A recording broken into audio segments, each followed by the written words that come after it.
I'm Micah Smith. I'm a producer here at Unpacked, and while I've been sitting around waiting for this whole COVID-19 thing to end, I've been putting together a few episodes about the potential long-term impact of the pandemic on our way of life. So the other day I'm talking to my buddy Garrett over Zoom, of course, and he tells me about a date he just went on. As someone who's married, I was surprised to hear that people are going on dates during a global pandemic.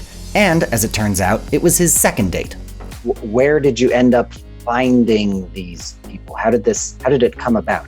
Through a Facebook group called CoronaCrush. It's a Facebook group that a few people, I think a group of like 4 or 5 friends created to connect Jews that are in quarantine or isolation or in most of the world right now, social distancing, a platform to kind of meet each other and potentially find a date on the Facebook group. So I reached out to Bracha Katsof, one of the founders of CoronaCrush. It was just an idea to have fun, to bring people together. I think, like, talking from my personal experience, when all of this happened and we had to stay at home, I turned to Facebook for the first time in months. And there's so much out there now focused around Zoom. So CoronaCrush is a group for Jews around the world to find love while they're in quarantine. This raised some obvious questions for me. Why would anyone choose to start dating during this period of social distancing? How does it all work? And is dating over Zoom going to turn us into characters from Fiddler on the Roof? To help me wrap my head around this whole thing, I spoke to Logan, a dating and relationships expert in the Bay Area. One thing that's really taking off is virtual dating. Have you heard about this? So there are couples where they connected over a dating app, they've never met up in person, and now they're going to go out on a virtual date.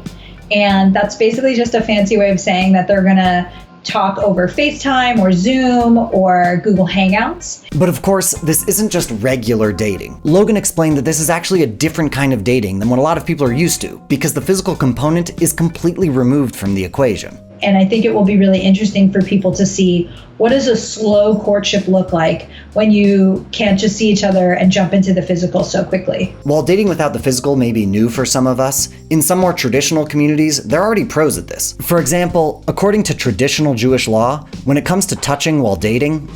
So basically we don't. This is Gila Manolson. She literally wrote the book on dating without touching. In most cases, physicality is very pleasurable and very enjoyable, and it can color the person in an unnaturally rosy light.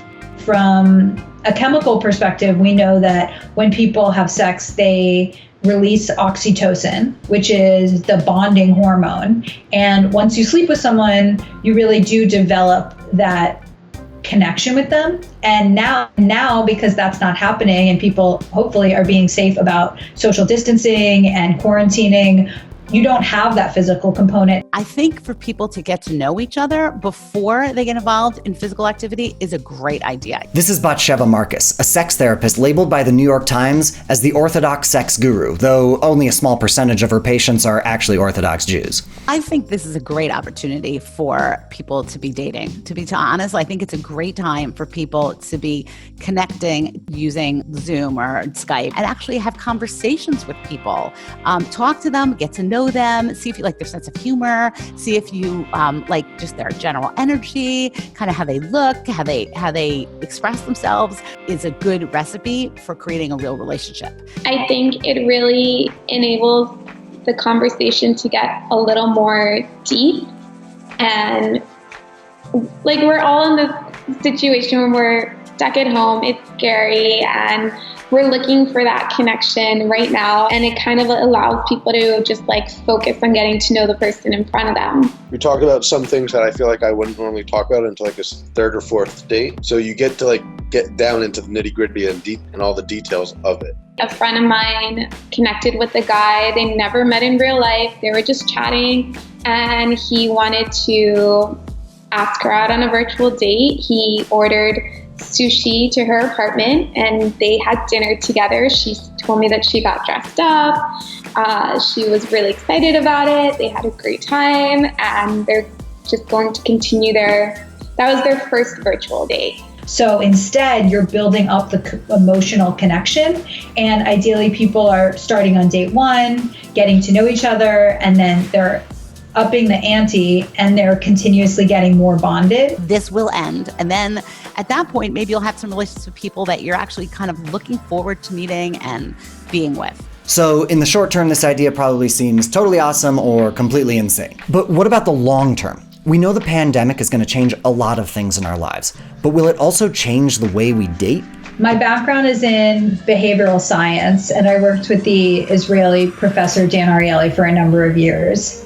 And one thing we think about in behavioral science is this idea of defaults. What Logan is talking about is the idea that in life we do a lot of things because of a sort of cultural habit. It's just the way things are done. But in the current situation, so many of our defaults are being questioned, like working from an office, grocery shopping in a store, and going on dates in person. Logan says that when we suspend those defaults, we have an opportunity to question them and reconsider what we really want. And in the dating realm, when we're questioning the status quo and we're questioning these defaults, I think you might see people approaching dating differently. And that might look like doing video chats in person, not having physical interaction as early on, investing more into kind of the deep questions and the long conversations and the slow dating.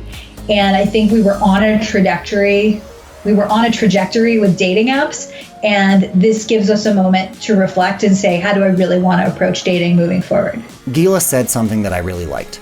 She said that if we come out of this experience the same people as we did going in, we won't have maximized the opportunity. She said the whole thing will just be needless loneliness, pain, suffering, and all these other terrible things. But she said that if we can use this experience as a springboard for personal growth and change, an opportunity to think about how we really want to live our lives, then in addition to being a really terrible time, it will have also been a gift.